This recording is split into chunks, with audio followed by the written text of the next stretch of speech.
Ito ang nakakatawa. Pag may mga lalaki na nagsasabi sa akin na dapat isa lang ang babae mo, mali yan, dapat isa lang ang babae mo. Parang ang sarap sagutin na, bakit pare? May choice ka ba? Isa lang talaga ang babae mo kasi wala kang choice. Di ba? Kumbaga, una, ayaw pumayag ng girlfriend mo. Wala kang magawa. Kahit sa loob-loob mo, gusto mo naman talaga ng dalawa, tatlo. Pero wala kang magawa. Dahil hindi mo kaya kasi ang boss, yung babae mo. Yeah. Di ba? Wala ka namang choice eh. Bakit mo ako sasabihan na ano yun, dapat dalawa? Wala ka namang choice eh. Isa lang ang babae. Kailangan mo ngayon magtiis sa isang babae. Sa sitwasyon mo ngayon. Sa sitwasyon mo, wala kang choice. Hindi ka makawala dyan. Alam mo yun? Hindi. Ang choice na lang is anuhin ka. I-hate ka. Yeah. Oo, yun na lang ang choice mo. Kasi doon I-hate na lang mo. sila na feel good eh. Oo nga eh. Dinamay ka pa. Buti kung kaya mong magdalawang babae, tapos pinili mong isa lang yung babae mo, yun medyo okay pa yun eh. Kaso hindi. Una-una, hindi mo nga kaya ng dalawang babae mo eh. Baka nga hindi mo kaya ng isa eh. Oo. Di ba? Baka hindi mo makontrol yung isang yun eh. Kaya yung hindi mo kayang magdalawa. Dalawa. Oo. Natatawa talaga ako pag sinasabi nila yung sa akin. Pare, may choice ka ba? Wala ka namang choice kundi mag-stick sa isa. Huwag mo na kaidamay. Kala mo naman may choice ka, di ba? Iba yung mga tulad namin na may choice. Yep. Di ba? Pero yung mga tulad yung iba na, come on, dog. Yeah. Wala kang choice. Tiisin mo. Tanggapin mo na lang. Oo, tiisin mo yung pagbubunga nga ng babae mo. Tiisin mo na bawal kang umalis, pumunta dito, pumunta ganyan. Kaya tiisin mo na kailangan umuwi ng maaga ngayon dahil Mag-update lagi. inaaway ka na sa text. Oo, tama. Mag-update sa messenger. Kasi kung hindi ka mag-reply, magagalit. Yan, tiisin mo yung mga ganyan. Yung, kung Wala pwede kang rin, choice. pag uwi nila, daddy, sila pa yung kikilos din sa bahay. Malamang pag uwi nila, may Sila pa gagawin. yung magluluto or kung Malamang. ano man. Wala kang choice, pre. Yun ang point ko. May mga tao talaga may choice at walang choice, di ba? Yeah. Alin ka dun? Alin ka dun? Get mo? Tayo na, magkaiba tayo eh. Malayong malayo, my friend. Wala kang choice. Hayaan mo na. Parang grabe yung buhay nila. Bakit? Wala lang, isipin mo yun, aalis ka, tapos uwi ka, pagod ka, ikaw lalaki. Tapos pag uwi mo, aawayin ka pa ng babae, I-choice sisigawan nila ka yun pa. Tangina, para talagang, parang hell yun sa earth eh, parang sa akin. Para silang patayin na.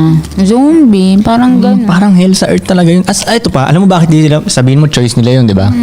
Alam mo ba't di rin sila makawala dun? Bakit nga?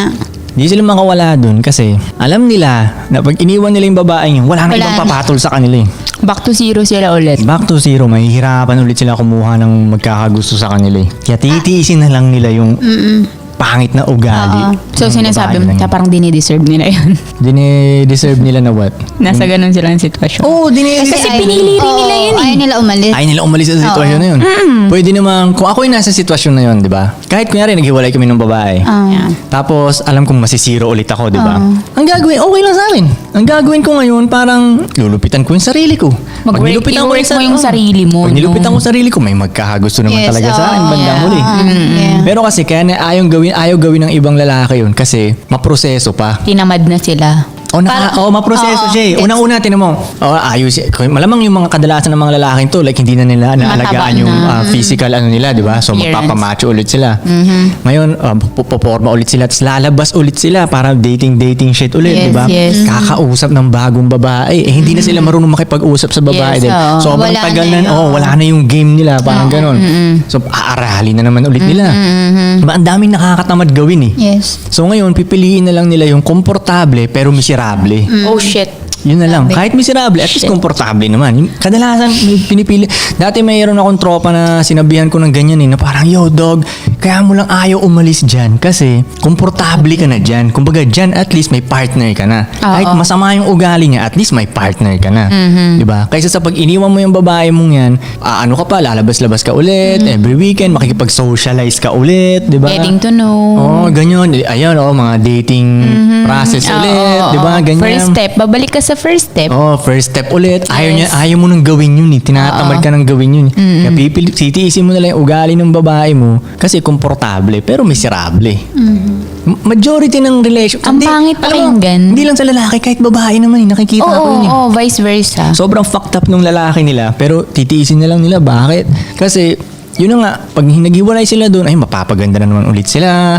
Di ba? Baka pakipagkilala naman sila sa pamilya ng lalaki. Oo, mga ganun friends naman. ng lalaki. Or parang alam din nila na ganon. wala nang magkakagusto sa kanila. Oo. Wala na silang believe na may magkakagusto sa kanila. Yes. Di ba? yes. Kaya pipiliin na lang, tiisin na lang natin tong hell na to. Shit. Di ba? Oh man. Buti na lang talaga. Ano? Wala lang. Buti na lang wala ako sa ano.